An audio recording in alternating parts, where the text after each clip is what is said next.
comes from Prithu, the daughter of Prithu. So that's a story about, I think, and it fits very nicely with this farm theme, about how taking care of the land is so important, and how Bhumi Mata will give back if we only show her love and affection.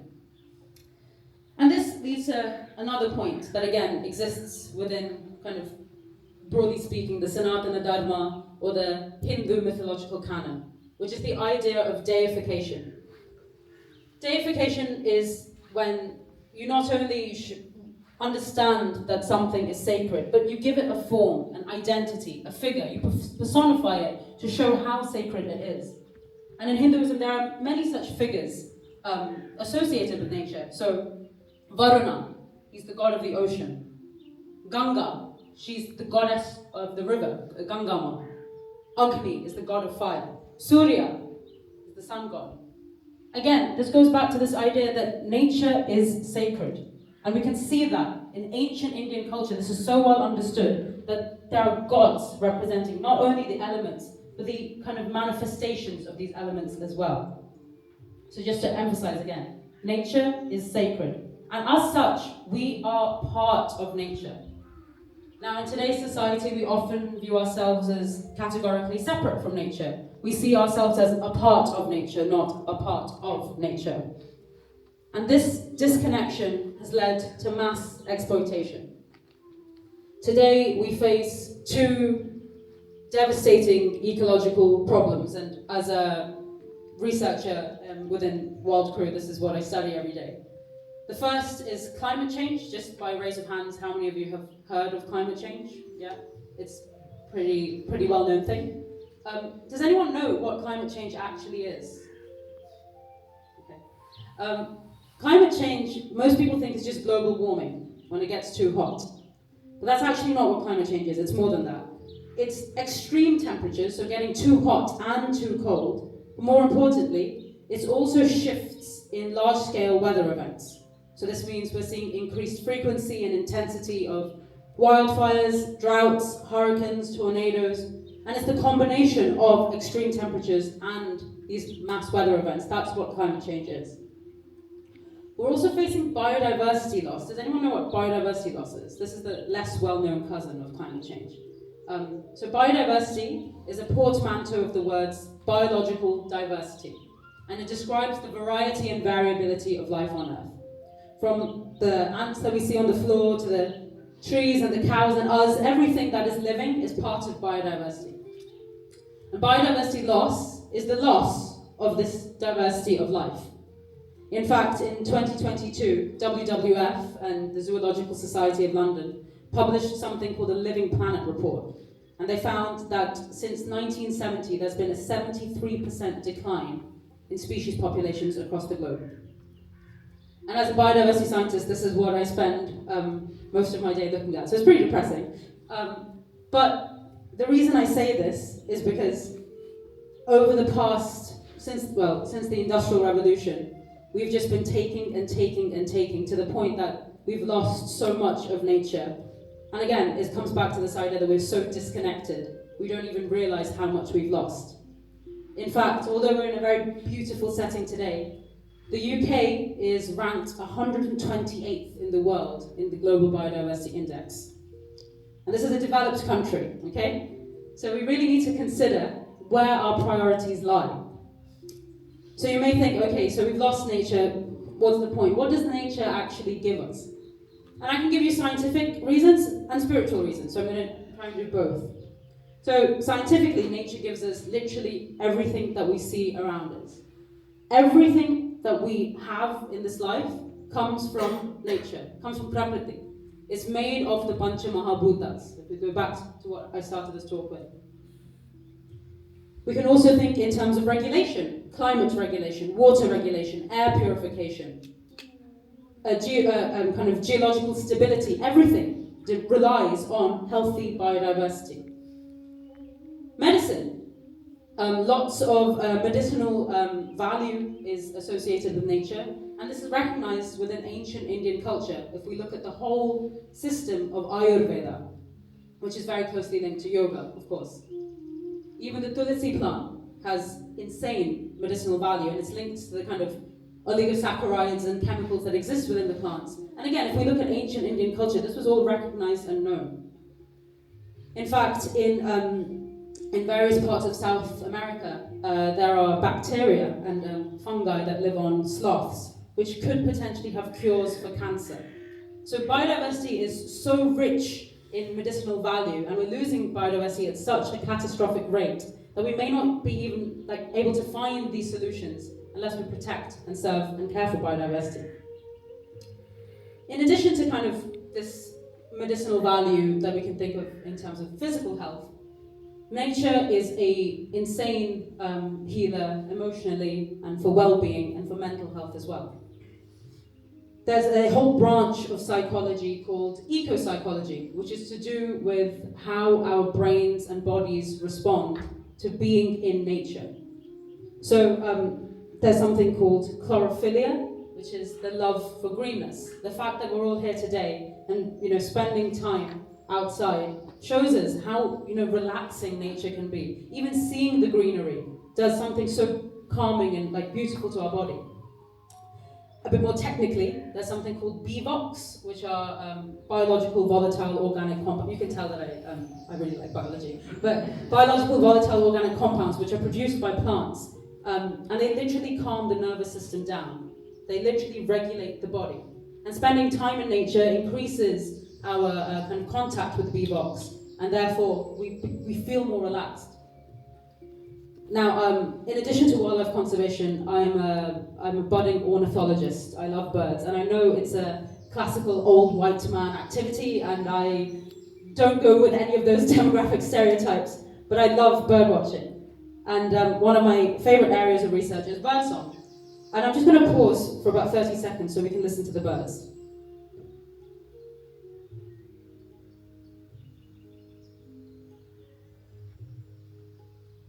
So, I don't know if you could tell, but we heard about 4 different species of bird there. We heard a wren, that's what's singing right now. It's called troglodytes troglodytes. It's one of the smallest birds in the UK. It's really loud, but it's about that big. And that wren is probably sitting in those trees over there. So really far away, producing that level of noise. We also heard some blackbirds, some siskins, I think maybe 1 or 2 redstarts.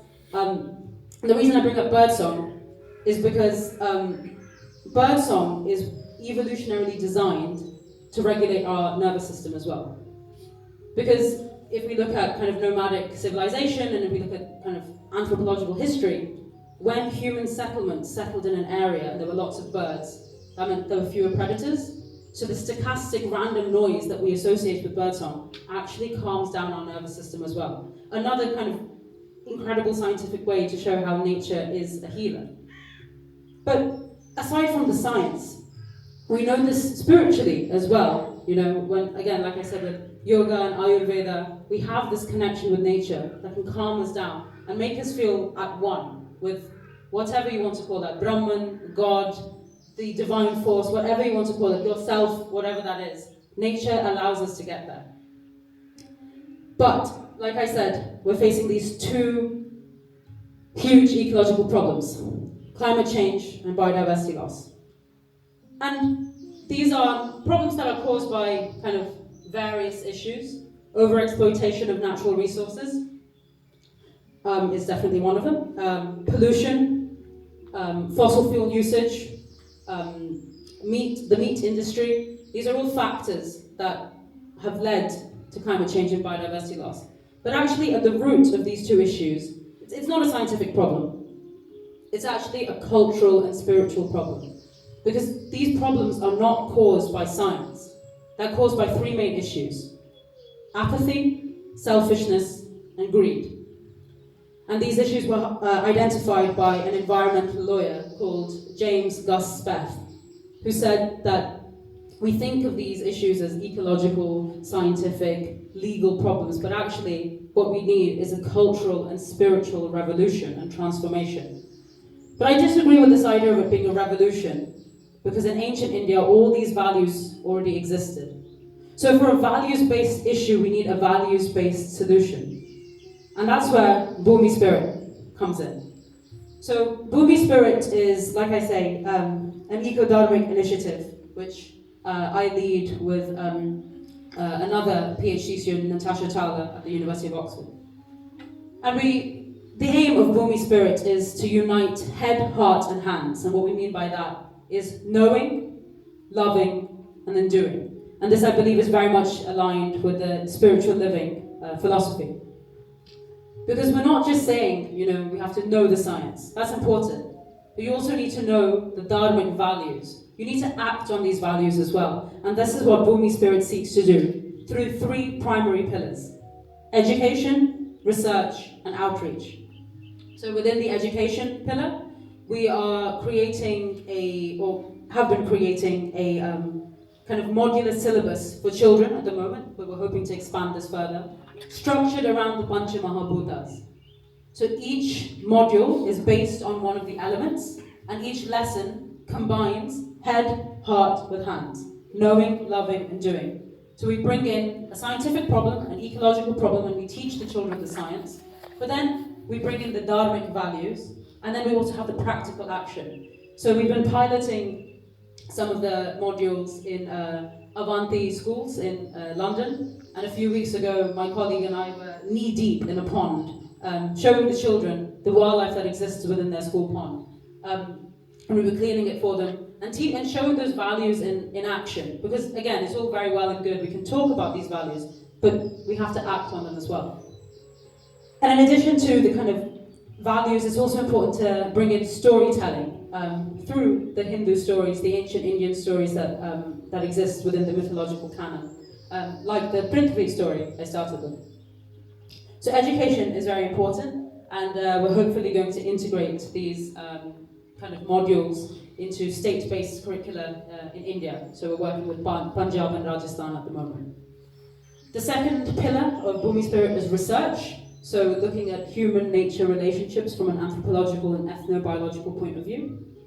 And then the third pillar is outreach. So things like today, sharing this knowledge, kind of knowledge exchange with various communities is so important. And the reason all of this is important is because in addition to the kind of loss of biodiversity, we're also facing a biocultural extinction. So extinction, as some of you probably know, is the complete wipeout of a species. And analogous to that, we have a biocultural extinction. And what we mean by that is not just the loss of the species, but the loss of the knowledge and the connection with the species. Because as I've mentioned already, this overexploitation of nature comes inherently from a disconnect, when we believe we are separate from nature. And this disconnect is driven by various factors, but it leads to that kind of, you lose the language you use about nature, you lose the knowledge, you lose the cultural connection you have. And in fact, in 2022, researchers from the University of Oxford, you can look up the paper, it's Gosler and Tilling, they found that University of Oxford biology students, undergraduates, only 50% could name 5 UK bird species. Only 50% of biology undergraduates could name 5 species. Another paper by Bamford in, I think, 2011 found that 4 to 11-year-olds in the UK can name more Pokémon characters than native British species. Okay? Pokémon creatures, fake, non-existent creatures. They know that more than their local flora and fauna. And I think it's very disheartening. I grew up very much engaged with nature. My mom and I would watch David Attenborough documentaries all the time. In fact, I'm wearing David Attenborough socks at the moment. I have a life-size cutout of him in my room. I'm a big David Attenborough fan. But having that connection with nature has been so important and pivotal in my life. It got me into bird watching, it got me into wildlife conservation, and without it, I wouldn't be doing Bhumi Spirit today. So having that connection with nature and reversing not just the biodiversity extinction, but the biocultural extinction is so important. And associated with this biocultural extinction is something called the extinction of experience. The reason we're unable to name 5 species is because we don't see 5 species, we don't go outside, we don't spend time in nature. So I think this farm, Aikyam, is such an amazing way of getting people of all ages back outside to really learn, appreciate, and marvel at the wonder of Bhumi Mata, quite frankly, and learn about everything that nature has to offer. And reversing that extinction of experiences is, again, like I say, so important, because hopefully by the next generation, children will be able to name more flora and fauna than they can Pokémon characters. That would be my hopeful aim. And I think, like I say, Aikyam is doing a fantastic job in trying to initiate that. And bringing it back to Bhumi Spirit, that's an important part of our kind of education element, learning about natural history, not just from that scientific point of view, but from the cultural point of view as well. So, like I said, we reverse and halt biodiversity loss, but also biocultural extinction. And we can do this in our own lives, so learning, the local species that live near you. And you don't have to be a biodiversity scientist or a conservationist or an old white man who likes birds and is into ornithology. You can be who you are. You can use technology. So some of you may know this app called Merlin. I was just using it earlier to work out what the birds are as well. It's an app that's for free of charge, and you can just download it and listen to the birds. So when we were in India piloting some of the initial Bhumi Spirit modules, we were in a very deprived school in Shahadra in Delhi.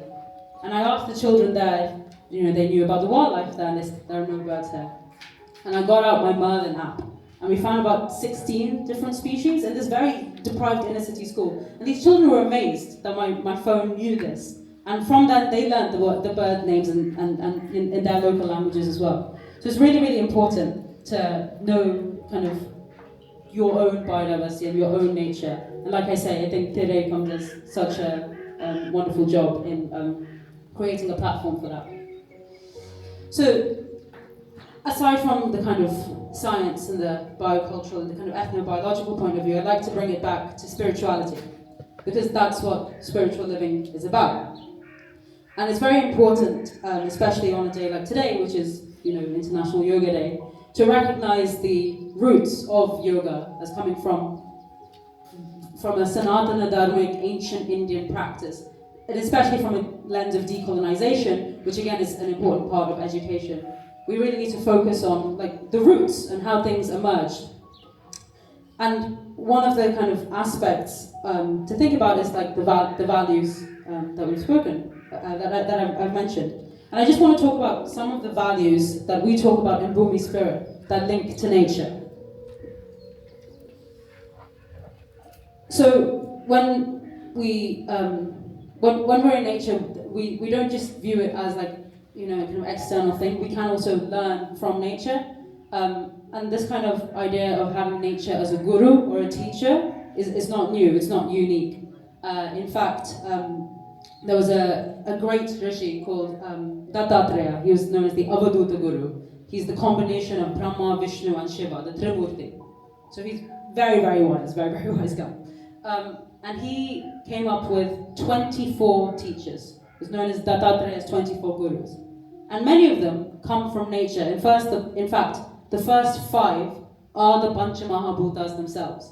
And then he also talks about animals and plants and insects and mammals, and the whole kind of consortium of biodiversity he can take learnings from.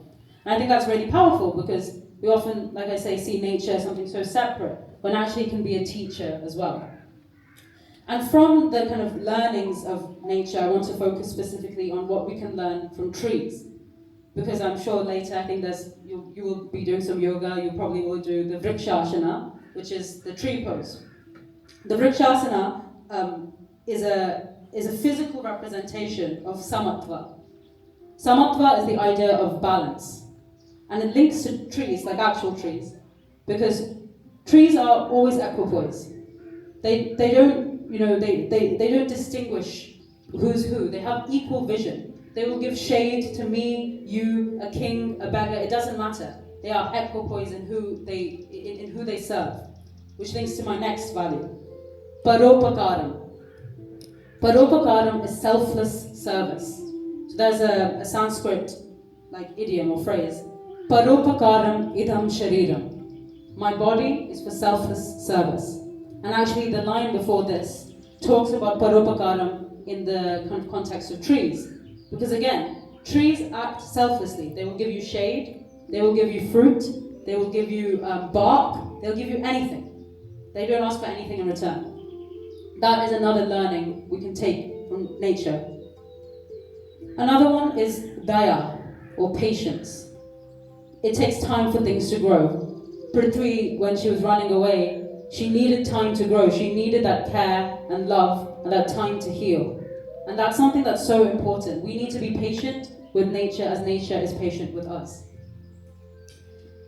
Ahimsa. This is something that is very well known and as many people or many philosophers consider the core substrata of many Hindu texts. Ahimsa people often say is non-violence, but it's actually the path of least violence. Again, something that we can learn from trees. In fact, you may know that some trees do something called crown shyness, where when there are multiple trees growing, they won't obstruct the other trees, they'll all stay in their own little area so that all the trees can get as much light as possible. It's the path of least violence. That's something we can take in our own lives, whether that's adopting a more plant-based diet, or when you're walking, you don't step on an insect, you choose a more eco-friendly route, or you plant something in your garden, and you don't pull out the weeds, because weeds there's nothing biologically kind of, there's no taxonomy called a weed. We just ascribe this bad idea to a weed because we feel like it shouldn't be there. All plants are the same. We just villainize certain plants for no reason.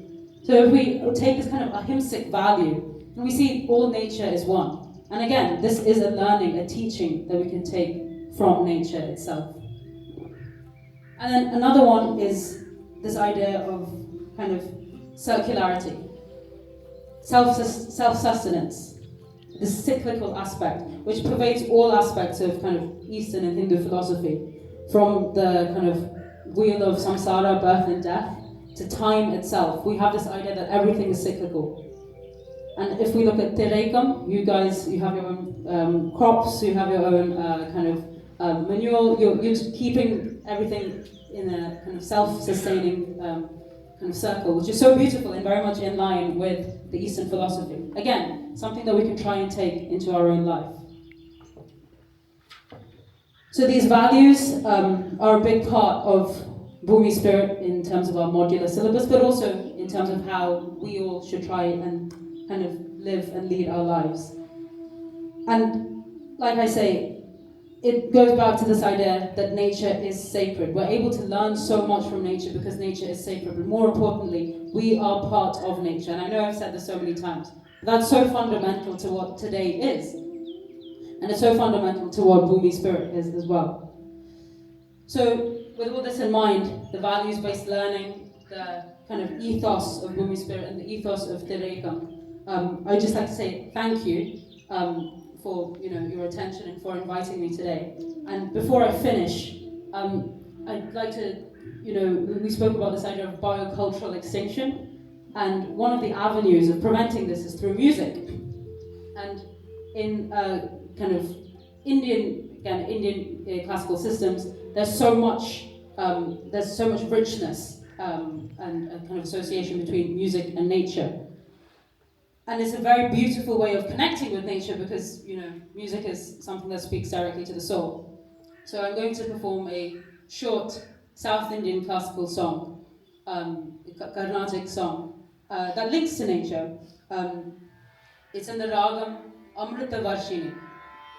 So it's about the monsoon season, it's about rain. And the lyrics are about goddess Meenakshi. Meenakshi means the one with the fish eyes, or Angayar Kanni. It's Angayar Kanni or Meenakshi. She's a goddess in South India. That's where her temple mainly is. And I love this because if someone said, "Oh, Sathvika, you have fish eyes," I'd be like, "That's a crazy insult. Why would you say that?" But actually, when you look at kind of this song and even ancient India as a whole, we've linked in marine biodiversity as a compliment for a goddess.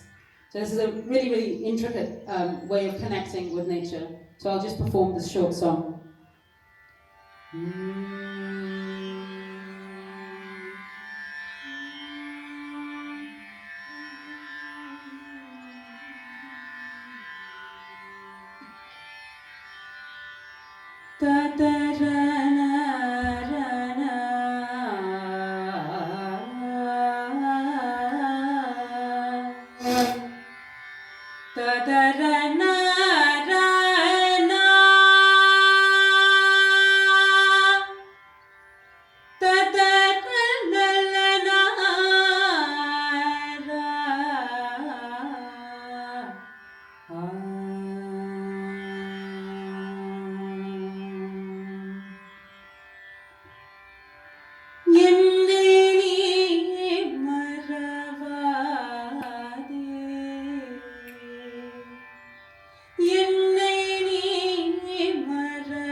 நாட்டினிலே மக்கள் வாழ்வு சீரந்திட நலங்கள் எல்லாம் தந்த அருள் பகலே.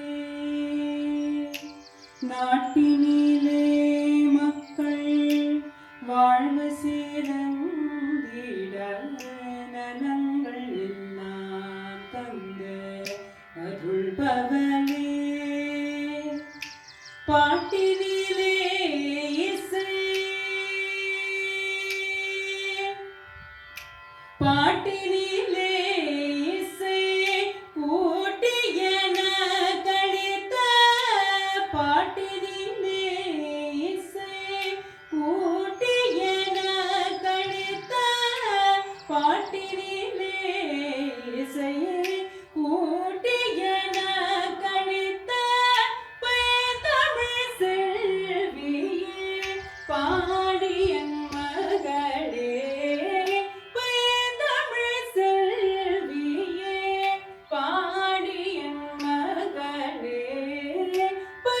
தமிழ் செல்வியே பாடியன் மகளே. தமிழ் செல்வியே பாடியன் மகளே. என்னை நீ மறவாதே, அங்கைய கண்ணி என்னை நீ மறவாதே.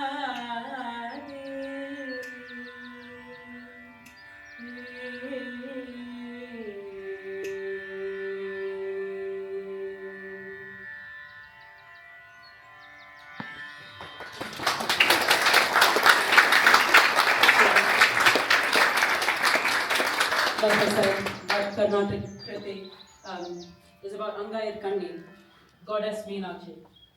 And again, the fact that we have a goddess Earth, a goddess with fish eyes, a ragam that's associated with rain, shows us how this ancient Indian culture is so inextricably linked to nature, as we are. Because like I said, we're all part of nature, not apart from nature.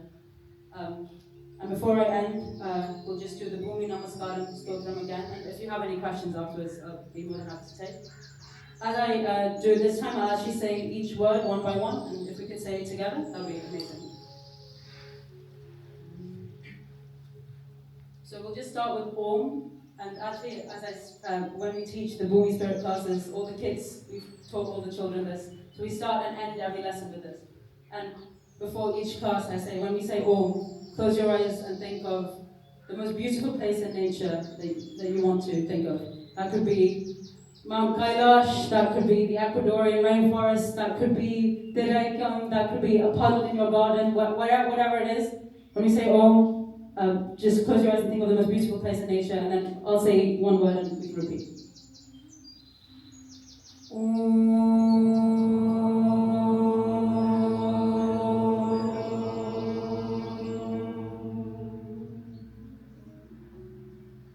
Samudravasane Devi, Samudravasane Devi, Parvatastana Mandale, Parvatastana Mandale, Vishnu Patni Namastubhyam, Vishnu Patni Namastubhyam, Padasparsham Kshamasvame, Padasparsham Kshamasvame, Om. Thank you very much, and thank you so much to Mohanji for inviting me to do this talk. I really appreciate it. Thank you.